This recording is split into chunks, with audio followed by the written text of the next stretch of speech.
Hey guys, Pankaj here. Welcome back to my YouTube channel. So this is the beginning of 2022. So I wish everyone a very happy new year and very happy learning. Okay, so I want to make sure that you guys learn a lot of new things from my videos and you become a successful Python programmer and become very good in Python data science module. Okay, so in this video, this is going to be a final chapter for pandas. And I wish you have already learned a lot from NumPy and all previous videos of pandas. Okay, so today we are going to see file handling, that is file IO of pandas module. Okay, so let's see what and all I have today. I'll share my screen.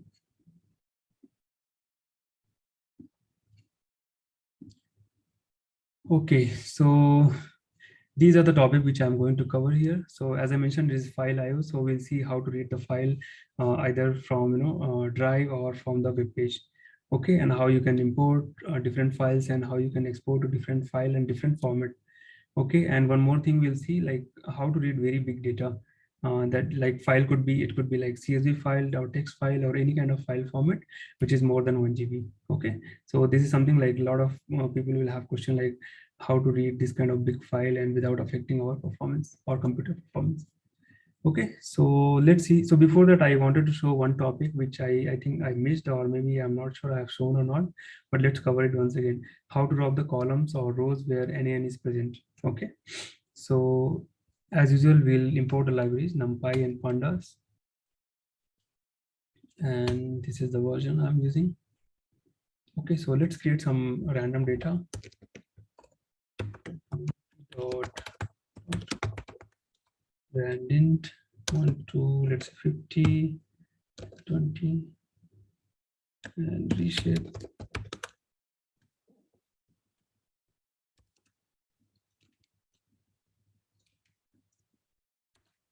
5 rows or maybe 10 rows.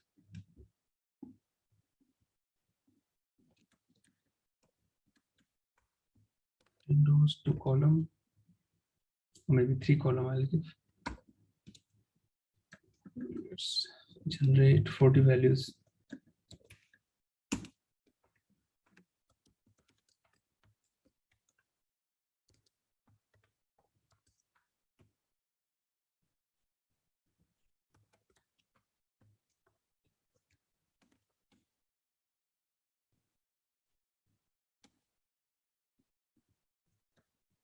NB. Okay, so this is the data frame I have, and let me insert a couple of NaN values in, somewhere in the row and column. So why I want to insert, so that you will have some data where like empty values are there, right? And as I mentioned in pandas, empty values will be represented as NaN, that is not a number. Okay, so I'll say df dot loc. Let's insert this value as NaN. So that is 4th row.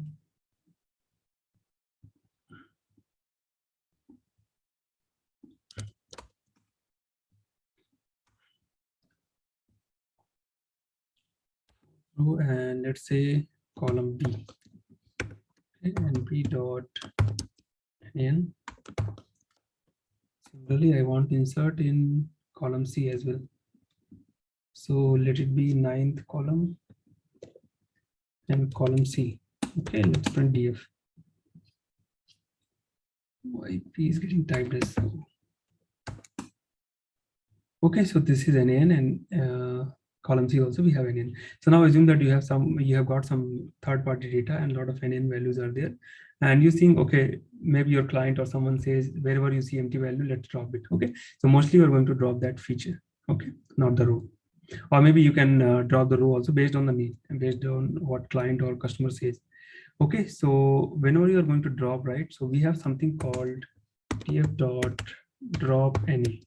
Okay, so it has a lot of parameter here. So it says, and how you want to throw threshold subset in place. Okay, so let's drop in and see what basically happens.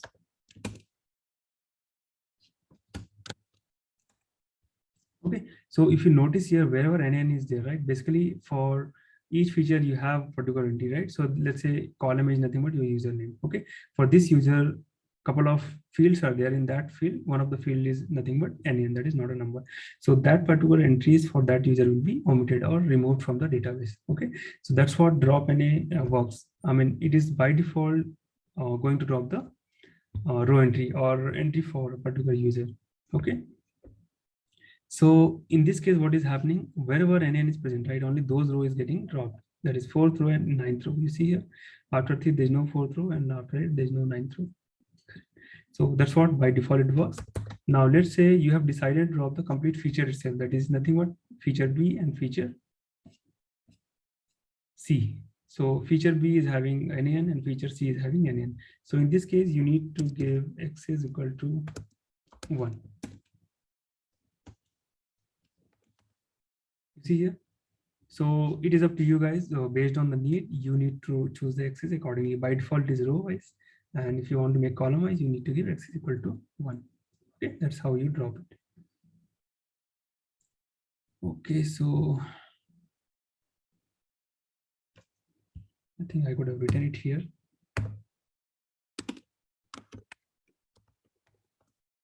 Drop columns, and default is drop rows. By default, I'll mention. Okay, now let's talk about this dropping column rows of user choice if column feature is not very important. Okay, so I think this one I have already talked in my, I think, second or third video.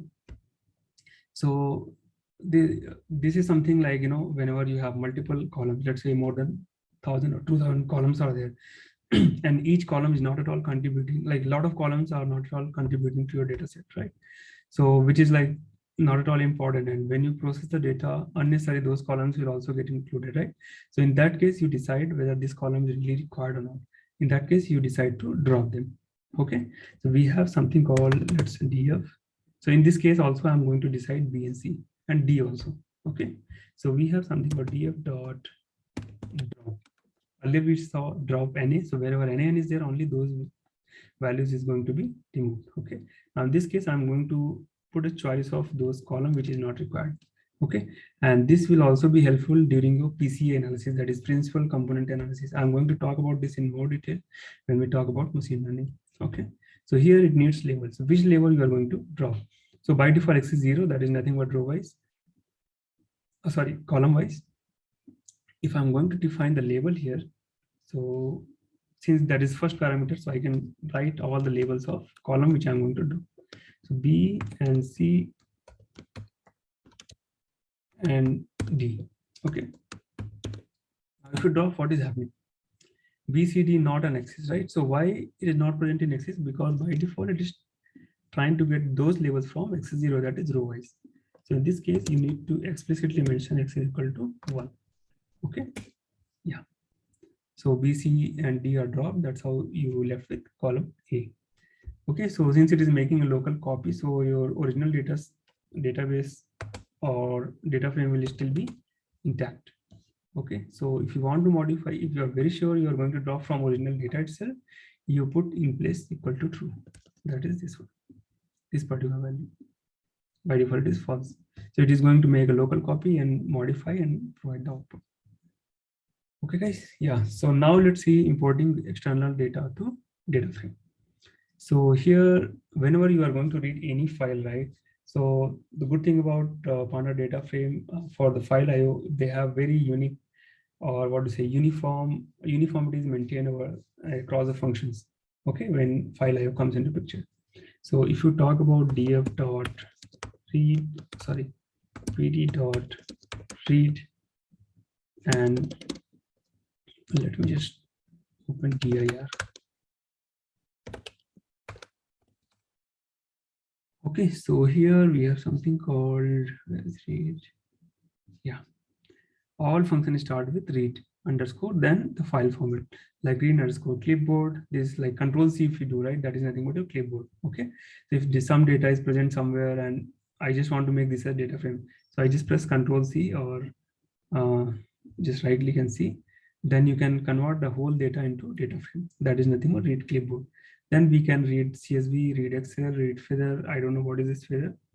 And FWF, then GBG, then Hadoop data file system, that is SDF, then HTML, JSON, ORC, a lot of formats are there, you can see. Okay, and once you read the file, then it will create a data frame. Similarly, you can transfer to exactly similar format, that is nothing but your to. So if you see here, after R, we have something called to number, to pickle, to CSV or something, whatever data you want to save it. Okay, so let's see one by one. So pd dot read CSV.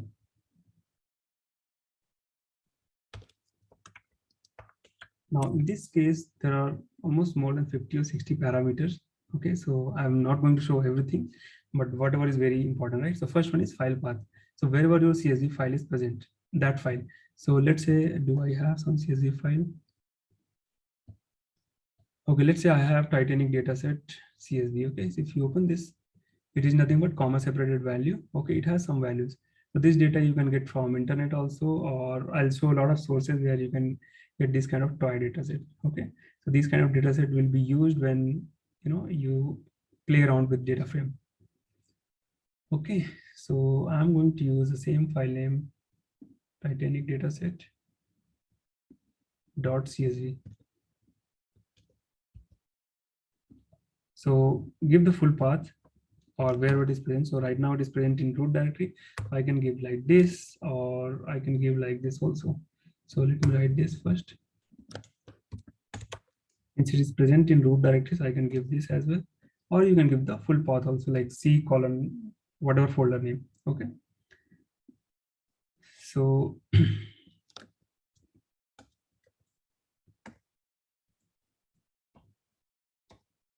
okay, so if you read the data file, then directly it is going to create a data frame with some default value. You see here, it has already read the whole data and everything is present, and it is just printing it. Okay, so after printing the like top 5 rows and bottom 5 rows, it will show like how many rows and columns are there. Okay, that's how you read the file. Now there are a couple of other things here to note down.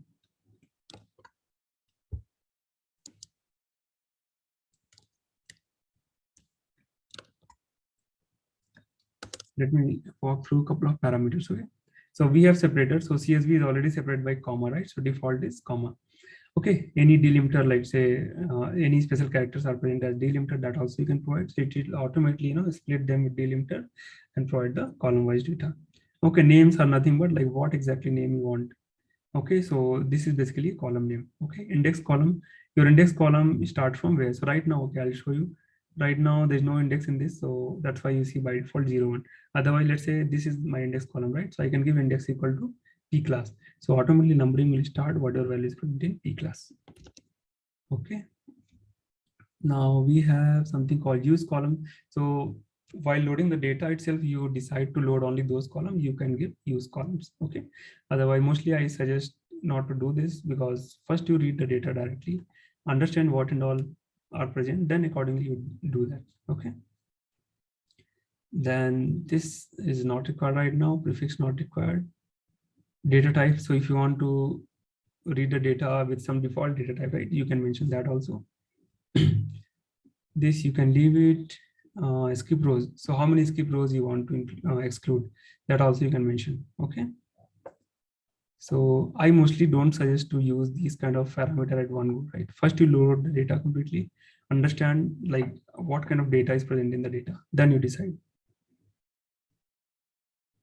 Okay, then chunk size is very important. So this is the parameter which will help you to read any data which is more than 1 GB or 2 GB. Okay, because this creates a iterator of that particular chunk. Okay, so a lot of things are there. I think you can definitely read more about those data, but more frequently I'm going to use bit default. Okay, so once this is done, then you can read the CSV file, and yeah, you can just print df.head top 5 rows, top 5 column. So I'm going to use all those things later also. Okay, so when I talk about case study. So this is about reading the CSV file. Okay, now how to read very file with which is more than 1 GB data. So right now, I have given one link. You guys can download data from there. Let's see what is present. Okay, so these are the file. It is giving what kind of item it is, like what is some description and how many rows are present. So whichever row is more, so you can probably download the data. Okay, so it may not be more than 1 or 2 MB, but let me see. This is having little more data, so let's see how much. It is just 1.4 MB data.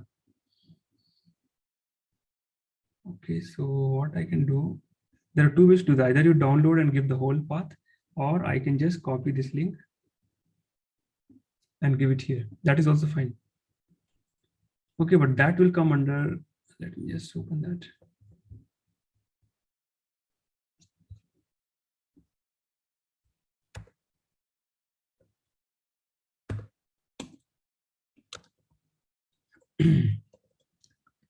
I'm just going to pass that whole path. Okay, so let's see if this works or not. Since it is CSV file, .csv separator is already present, I think it will read and just return the data. Yeah, it has read it completely. Okay, so see how many what to say rows are there. Almost 25 lakhs, right?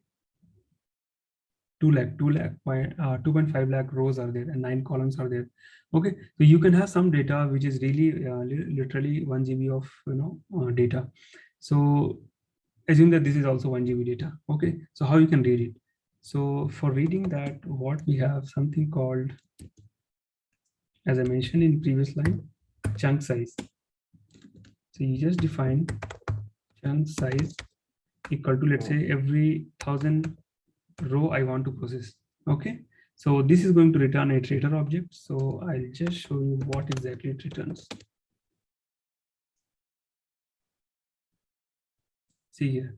So pandas IO, that is input output parser reader text file reader. Okay, so now once you have this reader, right?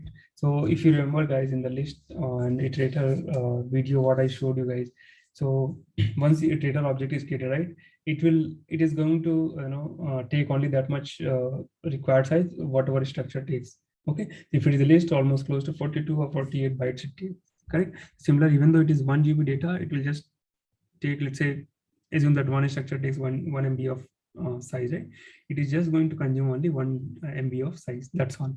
Because since it is iterator, so whenever user needs data, only that particular time, next set of sequence will be generated. Okay, or next set of data will be fetched and returned to the user. So how to iterate for? I'm just going to show you the data. Okay, so for, let's say, D in df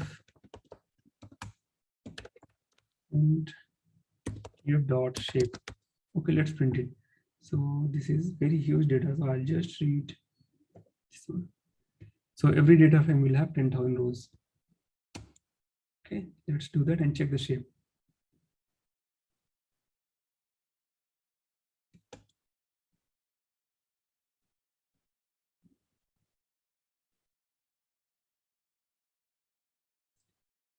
Okay.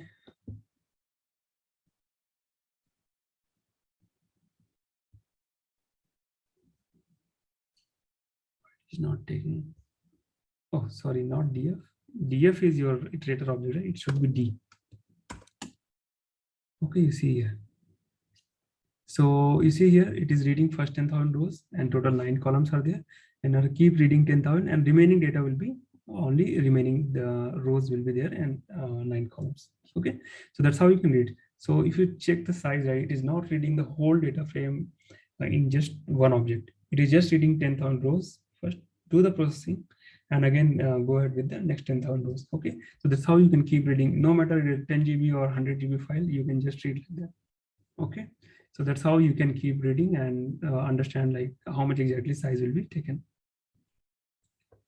Okay, so I can just show for D in df and d dot info.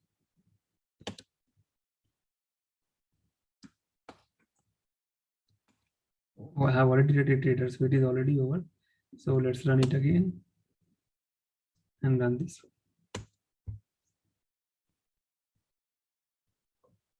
Okay, so for each data, it is going to present like how much size it is taking. So every 10,000 row will occupy almost 703 KB. Okay, so like that, and the last one is going to take 327. It has less number of rows. Okay, so I'm just going to comment it so that you can run later. Okay, let's talk about reading XLS file. So I'm going to generate some Excel file.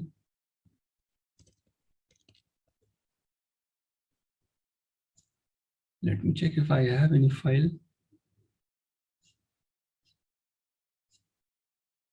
So I'll do one thing. I'll just open this Titanic data and I'm going to convert into XLS file.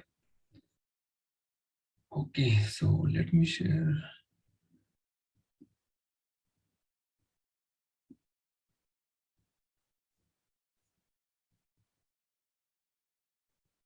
Okay, I'm just browsing the file, so no need to share that. Once I open, then I'll share the file.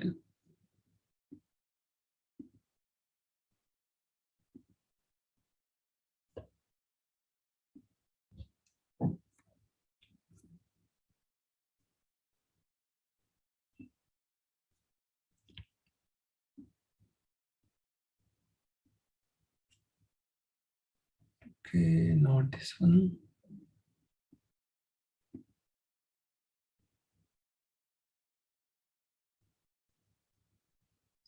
Okay, let me save it.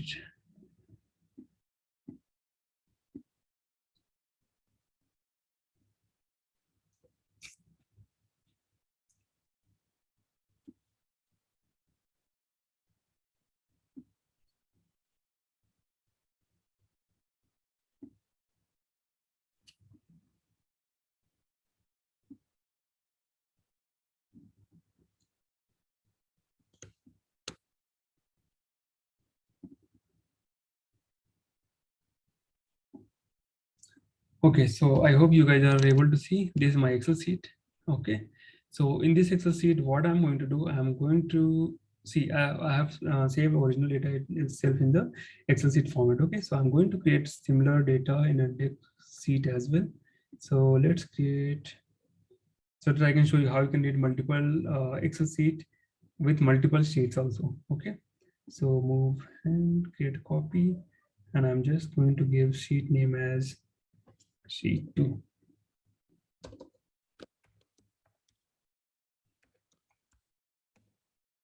Okay, let's save it and run the file.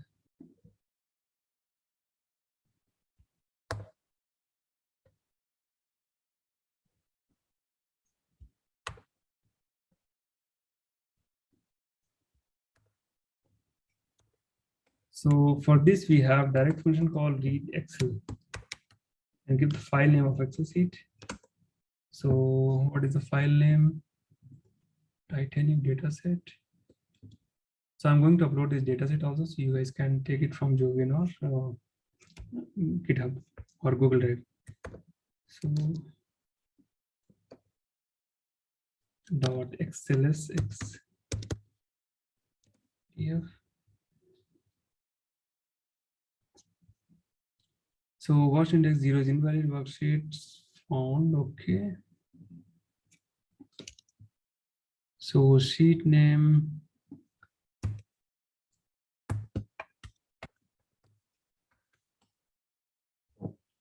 Why it is not taking worksheet index 0 is invalid. Okay.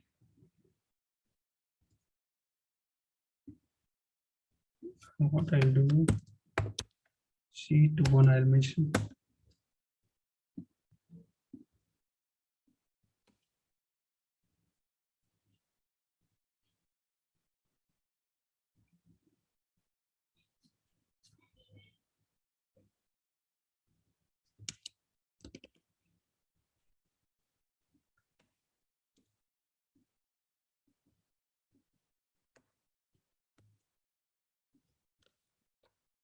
It should read by default. So let's see.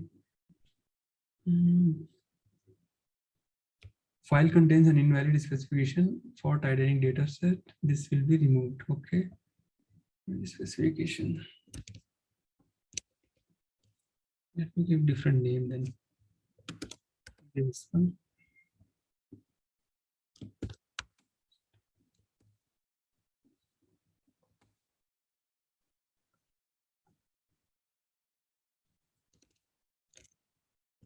And this MacBook creates some kind of ambiguity while saving CSV to Excel. So what I'll do, I'll just copy the whole thing and create a new Excel sheet altogether. That should work.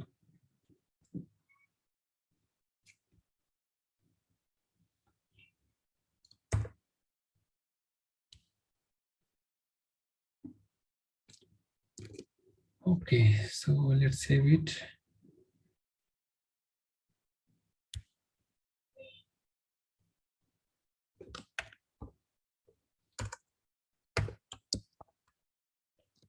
Any data. I hope this is going to work. Data. Okay. Yeah, I think it is working. Yeah, so it is a problem with the format conversion. So I think for you guys, if you are using Windows, it is going to work very flawlessly without any issue. Okay. So by default, if you talk about this Excel sheet, right, it is taking sheet number 0.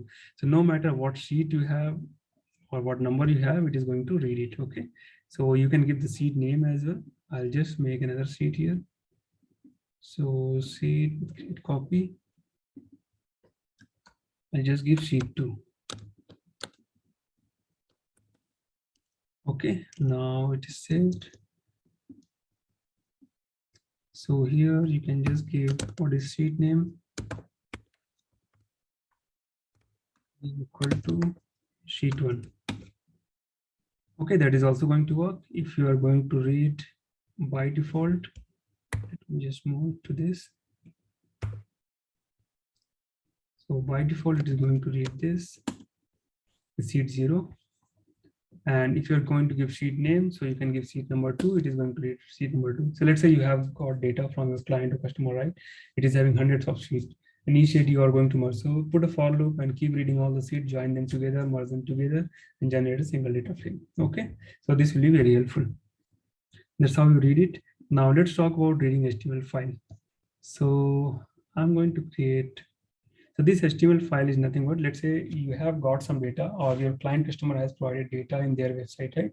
And that website is nothing but a single page where one big table is there. In that table, a lot of features, and for each feature we have a lot of entries.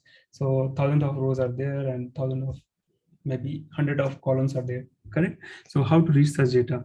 So let me take one example. So what I'll do, I'm just going to open a wiki page where a lot of tables are there, right? So let's say Africa population.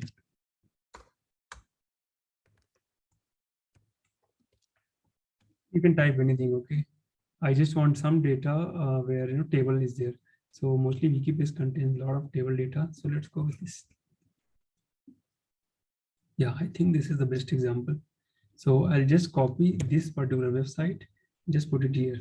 So df equal to ed dot, see how easy it is to read any data. And this is nothing but internally it is going to HTML web scraping. Those who doesn't know web scraping is nothing but read the complete HTML data. So a lot of tags will be there and you need to do a lot of text processing. It could be using regular expression or a lot of string handling. So instead of doing that, you just use this function. Internally, it will do all your job and return the data. Okay, and just get the page. That's all. DF. Okay, so this is my table. So what it is going to do, it is going to return all the tables in the form of list. Okay, you see here, list start with square bracket, and it is going to denote the number as well. Okay, 0, 1, and here you may see a couple of other data also. Okay, so what I'll do first, so length of DF. So how many tables are there? See, it is having total 3 tables. Okay, so what it does basically, it is going to read the whole data from HTML page on, and it is going to find all the existing table in the page, and it is going to return a list of those tables. This is my first table. This complete thing you see, this first table. And do I have another table? I think it is only one. Okay, I don't know if it is considering this also as second table. And this may be third table. So let's read it, what and all it has. So I'll go to the table now. So I'll take df.0. This is the first table. Parts of article. So where is it, part of article?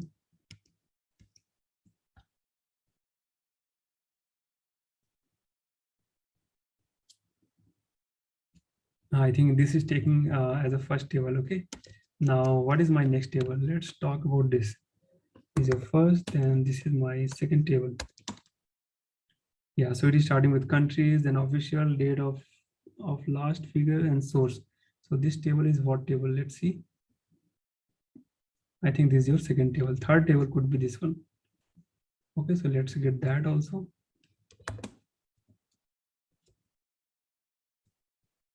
0, 1, 2. Yeah, this is your second table. Okay, so that's how you do web scraping of HTML data and fetch the table data accordingly and create a data frame. Okay, so you have a look internally, iterate over each, list element of that data and figure it out which is most relevant data frame for you. Then you take that. Okay, so looks like 0, 1, 1 is the most relevant data for me. This is what I was looking.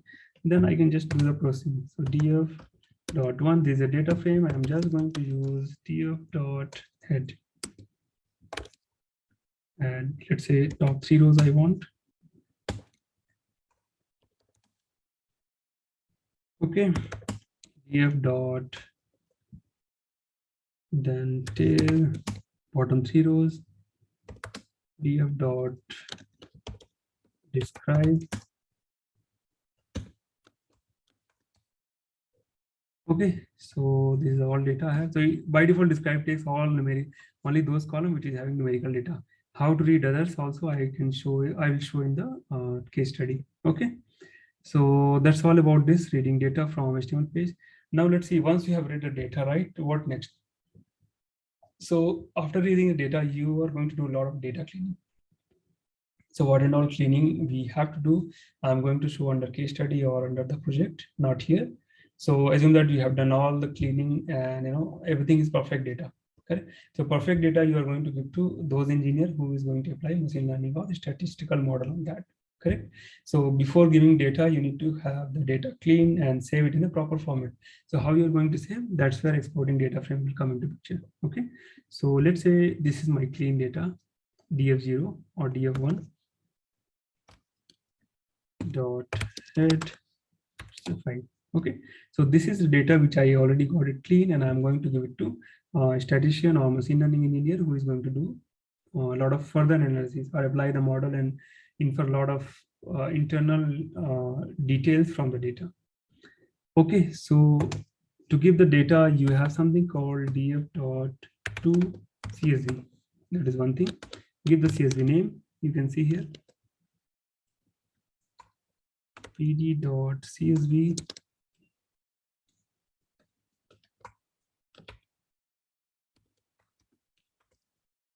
Why it is not coming? Sorry, df1, right? df, or I can just maybe what I will do now. Df1 I have chosen because it is having relevant data, so I'm just going to save it df1 and df dot head.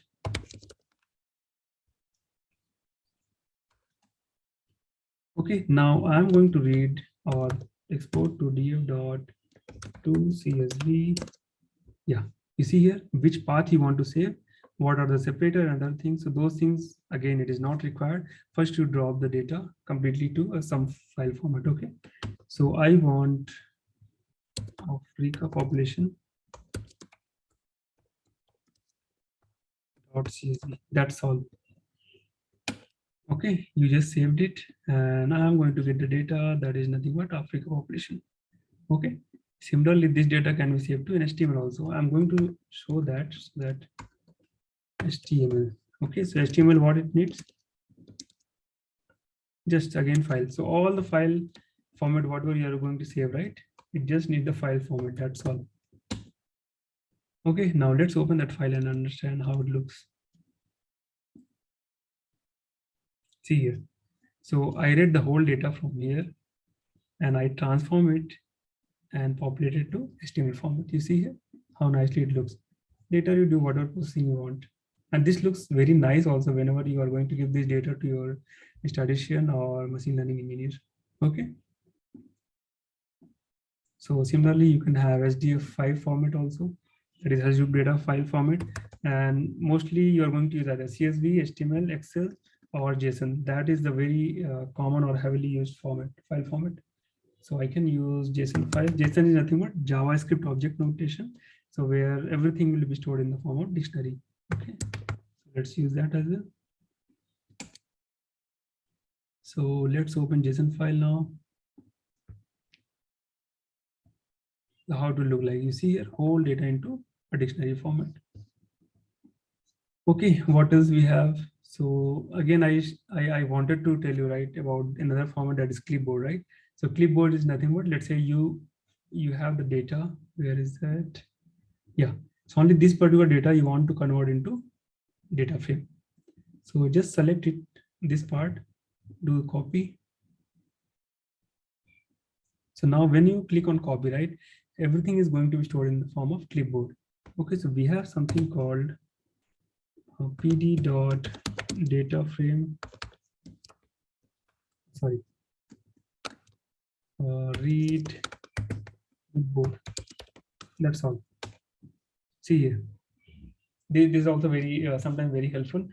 Like in case you are not able to fetch complete data from the HTML page, right, just select the whole table and read clipboard. Okay, so it is going to read from the clipboard and convert it into data frame. Then you can save it or export it to wherever you want. Okay, so what I can do, it is still there in copy, so I can directly save it also. pd dot, not this one,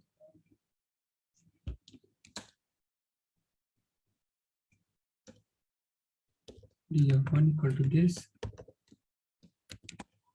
Okay, now df1 dot to underscore HTML and